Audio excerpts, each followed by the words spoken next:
Nip it away, Dharma Talks. Today we shall talk about the Four Noble Truths, which is very basic to the Buddha Dharma and the teachings of the Buddha.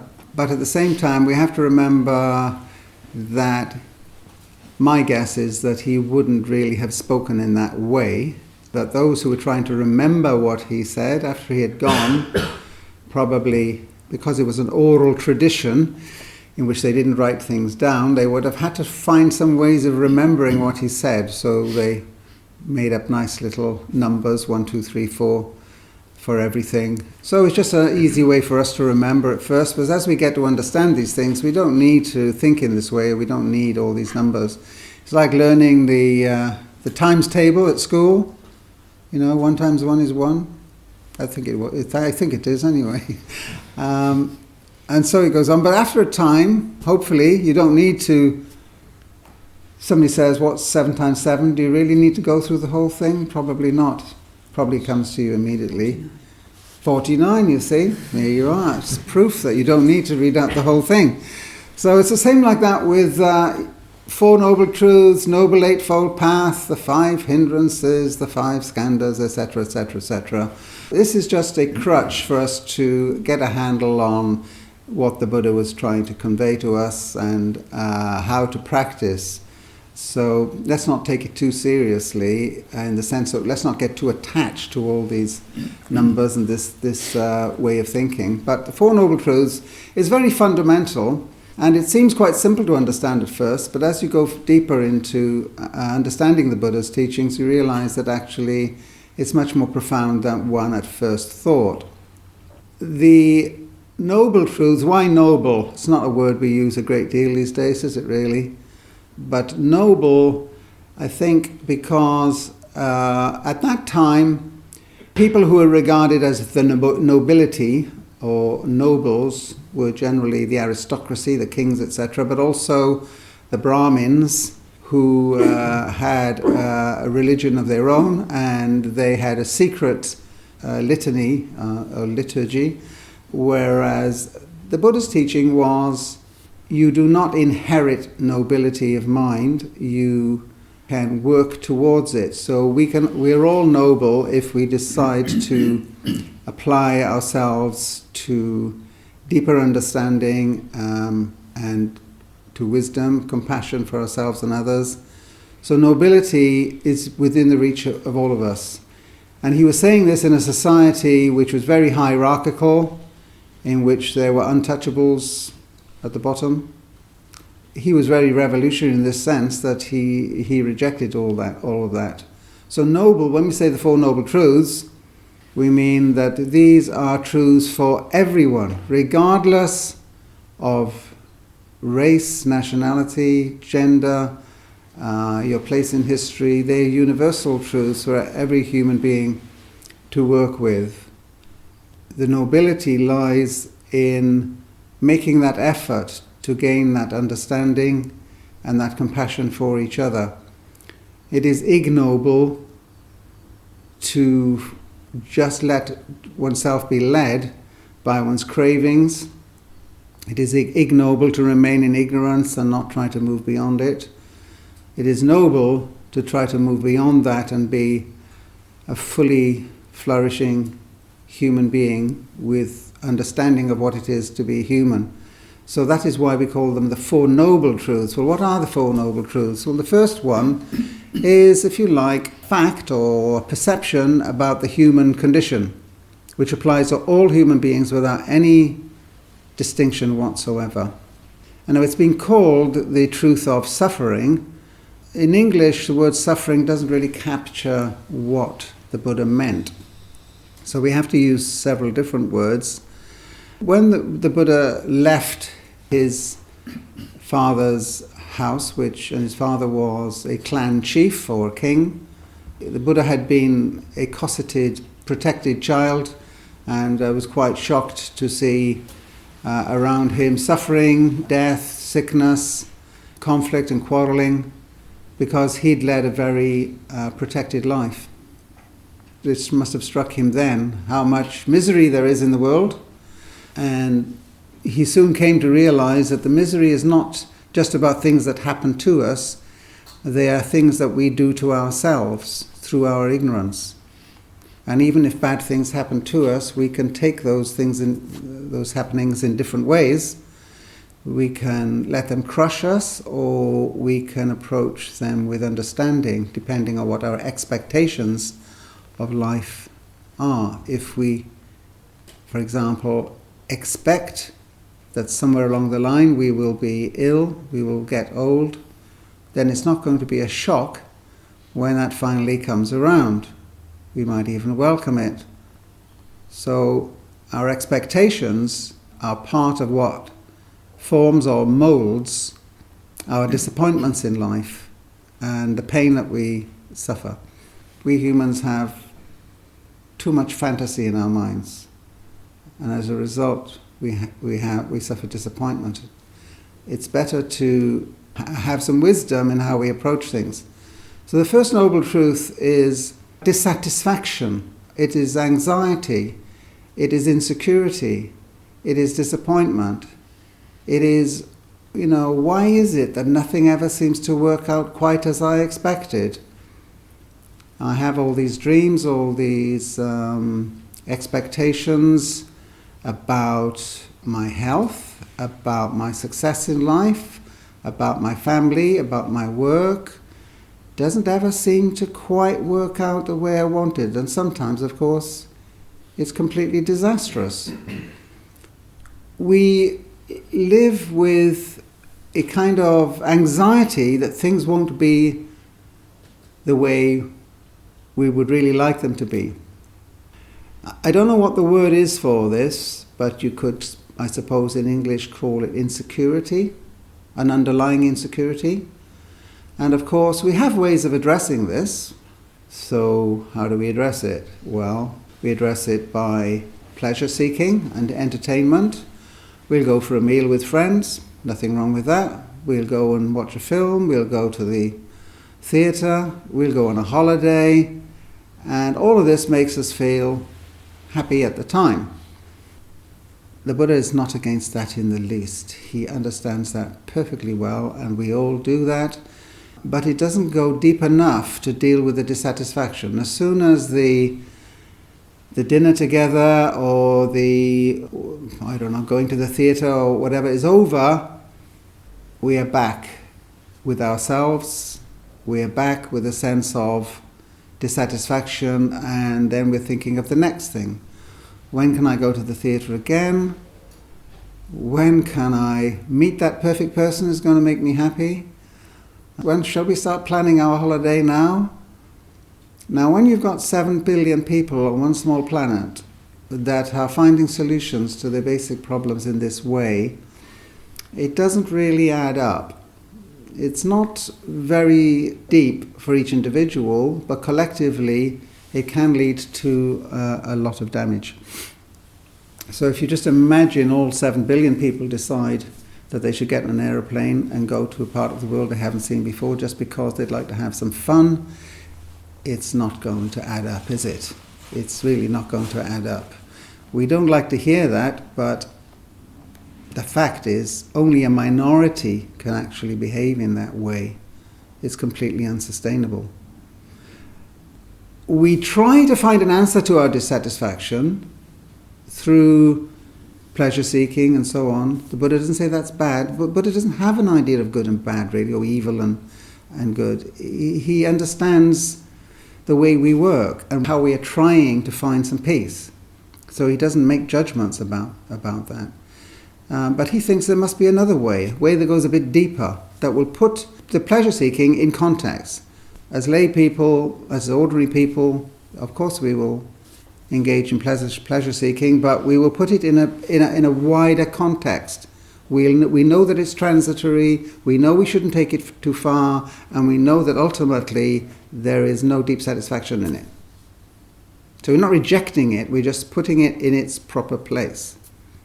So the dissatisfaction he's talking about is a sort of ongoing anxiety about the future, about being loved, about being recognized. All of this is there kind of all the time. And every day of our lives, it's like we are struggling to maintain our self-image, our self-worth, our reputation, our sense of success, our sense of being somebody, the sense of making something of your life. Every day we're kind of up against that.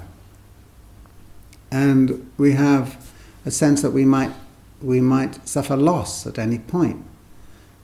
And of course we do suffer loss. We do suffer loss. But even when we are not suffering loss, we are suffering the fear of suffering loss. We are creatures with awareness. We are not like cats or rats or dogs, that live in the moment. We have a sense of past and future. So, we always have a danger of losing the things that are important to us, but the other thing is that even if we are not losing them at the time, we have a fear that we might. And that doesn't make us happy either. Do you see there's an underlying kind of anxiety which seems to be ineradicable, which I don't seem to be able to dismiss. It seems to be part of being alive. And perhaps it is. Perhaps there's wisdom in accepting that. So the first noble truth is just seeing into the nature of, it's the fact that we are dissatisfied, but beginning to see into the nature of it and not let it tip us into more misery or pessimism, but to keep a balance so that we can lead our lives in a wise way, both as individuals and collectively living together. So the second noble truth is, if there is this underlying anxiety, does it have some sort of condition? Is there some underlying cause that brings that about? Is there something without which there wouldn't be the dissatisfaction? Now this is a typical method of the Buddha, is always to ask, what is the condition of X, Y, or Z? What is that without which you would not have X, Y, or Z? It's very typical of his way of thinking. So what is that without which we would not have this sense of anxiety and insecurity?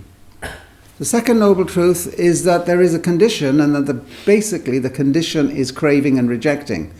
Now again, those are just words. What do they actually mean? Well, to put it in the simplest possible English, the basic problem is that we want what we haven't got and we don't want what we have got. Now think about this. You listen to my words now, but think about it later on. And think about it when things happen to you and when you're going about your business. Is this me wanting stuff I haven't got again? Is this me not wanting what I have got again? Now, I think you can see straight away that there can't be very much happiness in that. Always wanting, being a state of want, leaves me with a kind of emptiness, that there's something I want and I haven't got it. So there's a sense of emptiness in myself that I want to fill. And I think I'll fill it with that thing that I want. Now, if we watch our lives pretty carefully, you'll generally notice that even if you get that thing that you want, it turns out to be not quite what you expected. Because we are creatures of fantasy. So we finally got what we want, and then we think, actually that isn't quite what I wanted. Please God, what I really meant was, and we can go on playing this game indefinitely.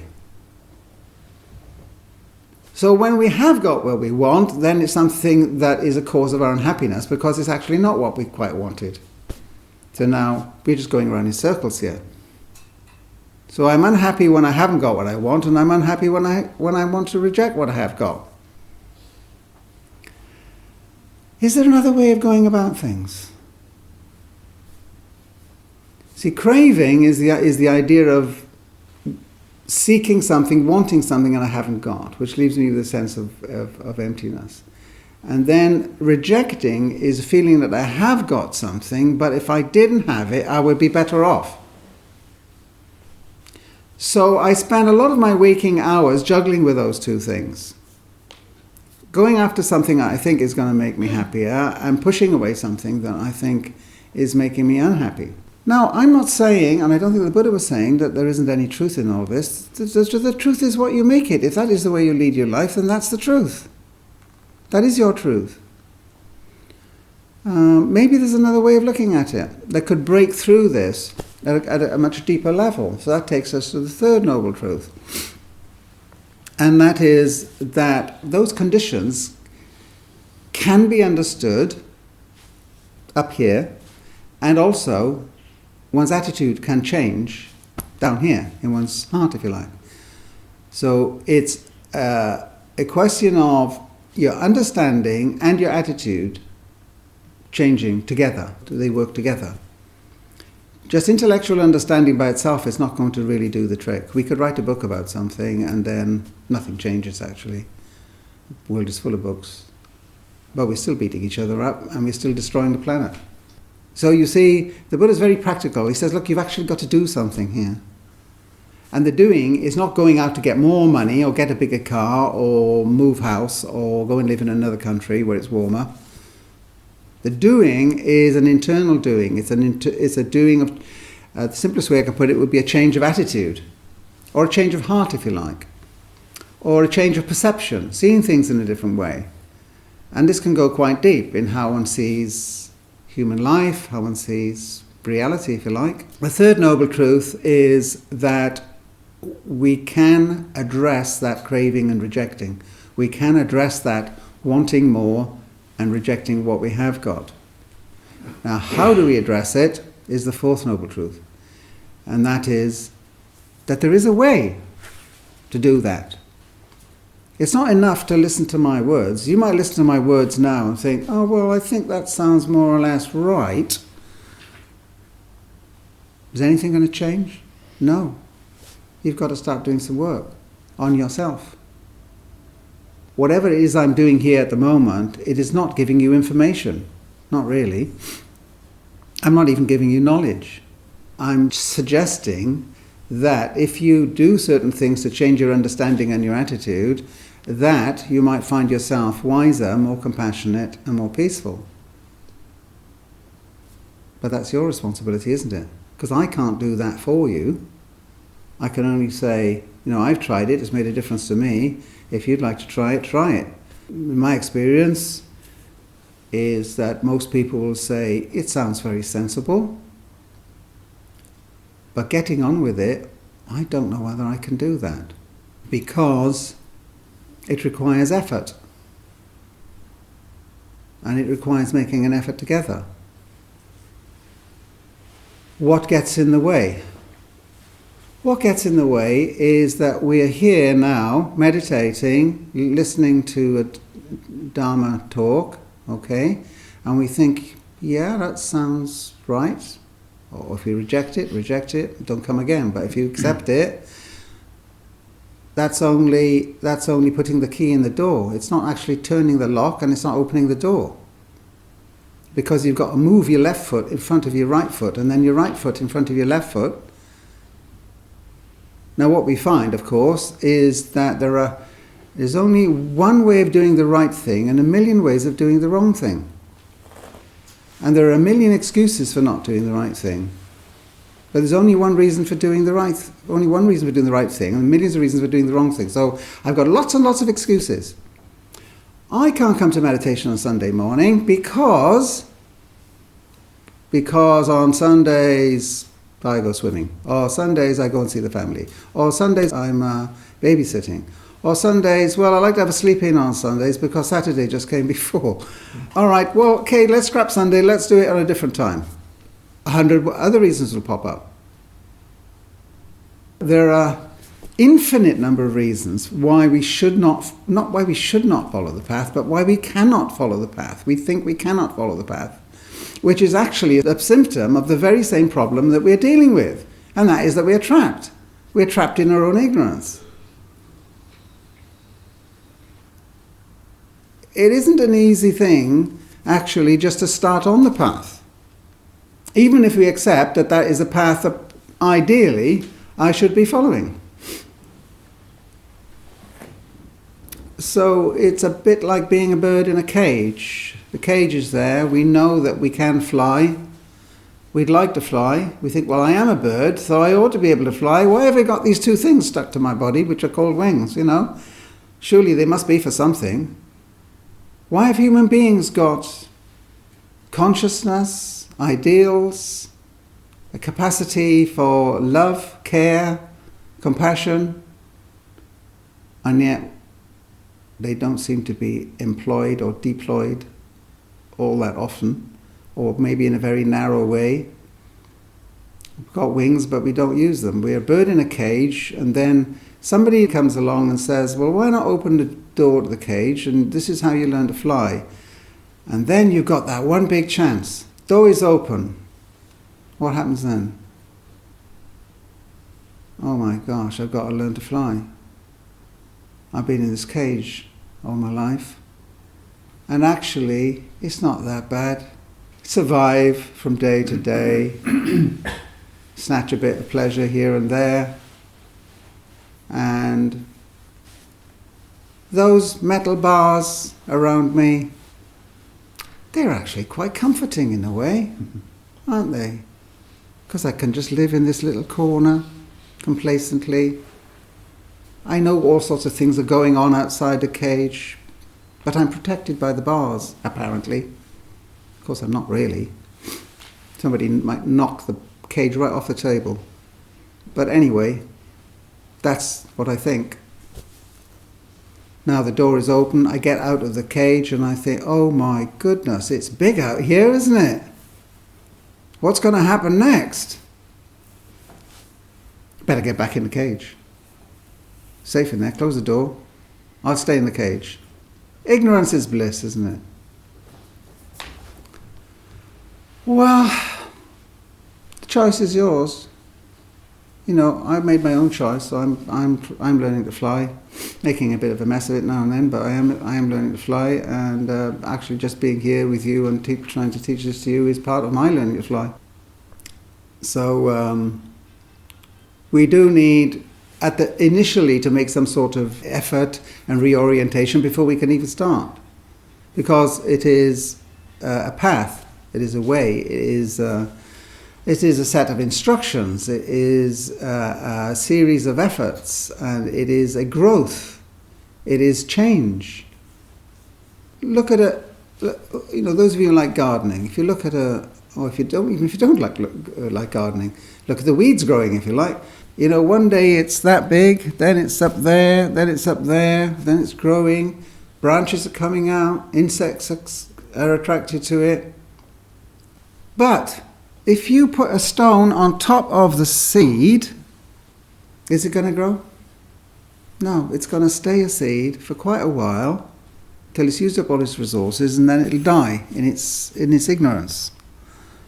It does need to be free in order to grow. And following the Buddha Dharma is a kind of a growth. It takes time, it takes nourishment, it takes, you know, making an effort together for that growth to happen. And one will have grown that much maybe after a period of time, and then little buds will come out in different directions, you know, and then little branches, and then more leaves, and then it'll all start to make much more sense. So that is the fourth noble truth, is that there is a way. The fifth noble truth ought to be, and you better start following it. You know?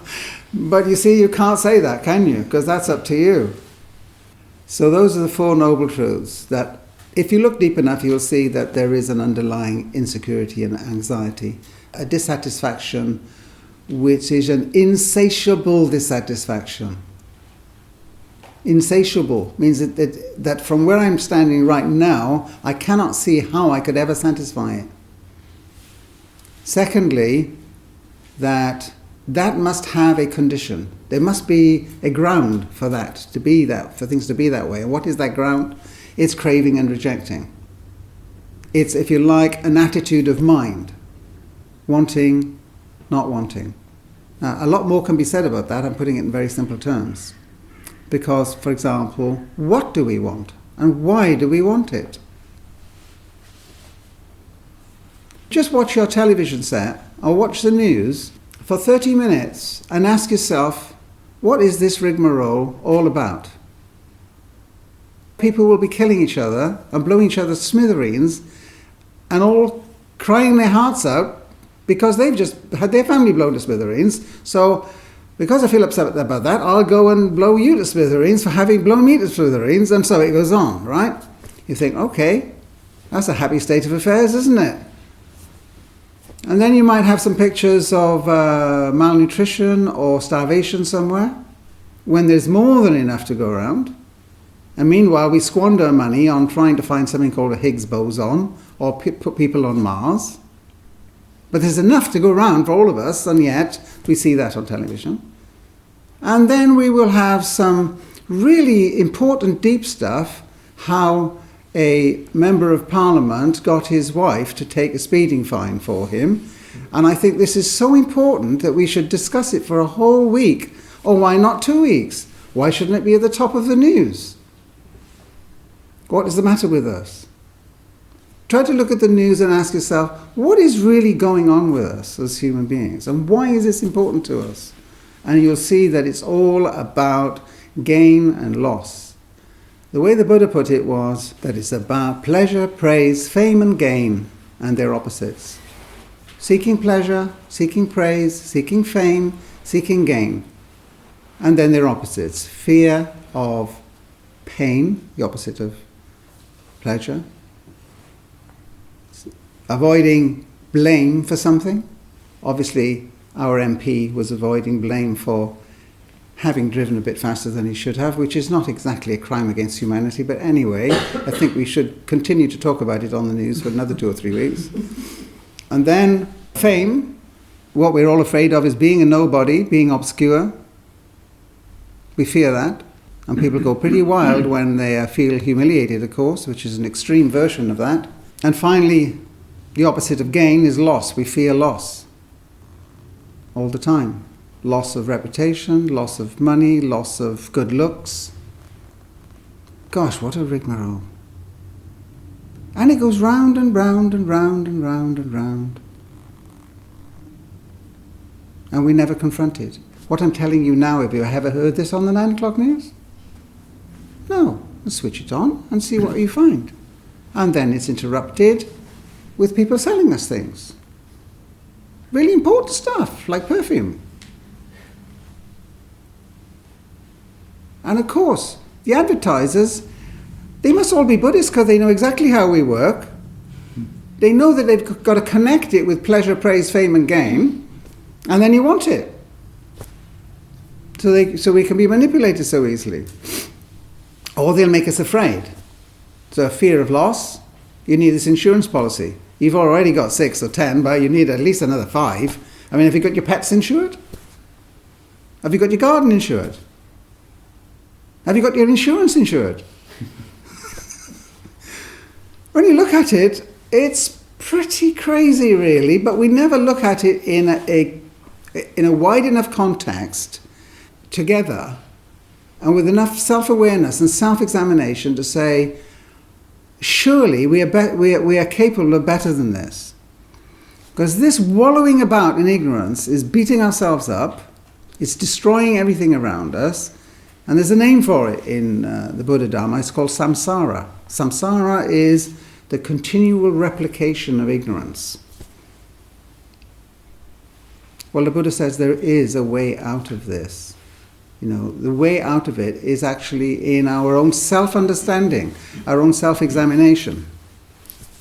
We have to examine ourselves, we have to raise our level of awareness, we have to understand how we work, we have to see into our craving, see into our rejecting, and then think, well, what strategies are there for me to start shifting that in a more productive direction?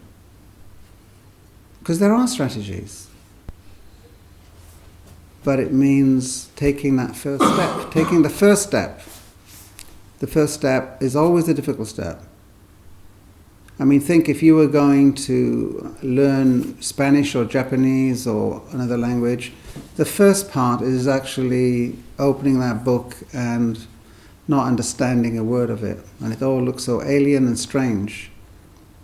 You know, I've been to language classes where the first week you've got 30 people come along, great enthusiasm. A second week it's dwindled to 25. After a few weeks, it's dwindled to 4 dedicated people that really decide they are going to learn Japanese. What happened to the other 26? Nothing bad. It's not that they've said, look, the teacher is crap, or Japanese is crap. It's that, oh, God, I've got to get out of bed again. Or I'd rather go and see that movie, actually. I've always wanted to see that movie, so I'll do that instead. And then gradually one just slips out of it. But in this case, we're not talking about learning Japanese or learning an instrument. We're talking about our lives. Are we going to let our lives slip by?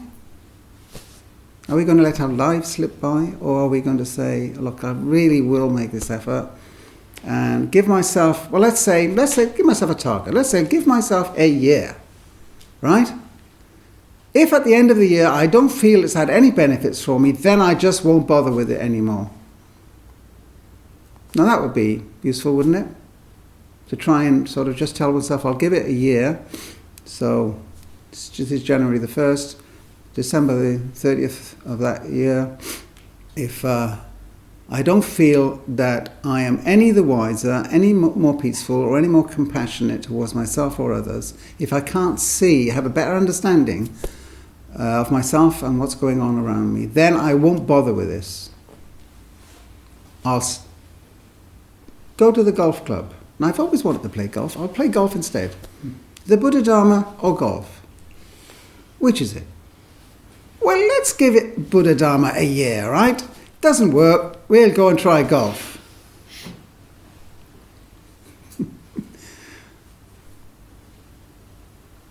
So you see what I'm getting at. It's getting started, it's the difficult part. So there's the Four Noble Truths. That sort of tries to give you an overview of the rationale for the Buddha Dharma, the rationale for being here at all. The interesting parts of the Four Noble Truths are the actual practical techniques for changing understanding and changing attitudes. Some of it is intellectual, seeing something in a different way, maybe through analogies, metaphors, explanations. And the other part is opening up one's heart, letting go of preconceptions, letting go of prejudices, letting go of previous assumptions. That's not easy, admittedly, because attitude change is you see, the advertisers are trying to bring about an attitude change. They're trying to get you to want certain things. Well, we're kind of doing the opposite. This is kind of anti-advertising.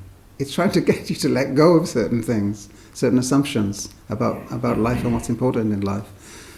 So, the Buddha Dharma is a kind of anti-advertising in the sense that it's gone into reverse gear. It's not trying to make you want more.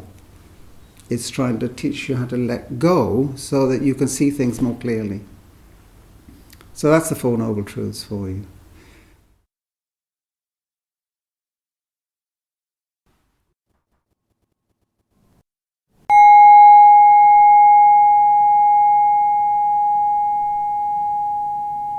New Buddha Way approaches meditation as a way of life, letting go of East and West, past and future, and starting afresh here and now.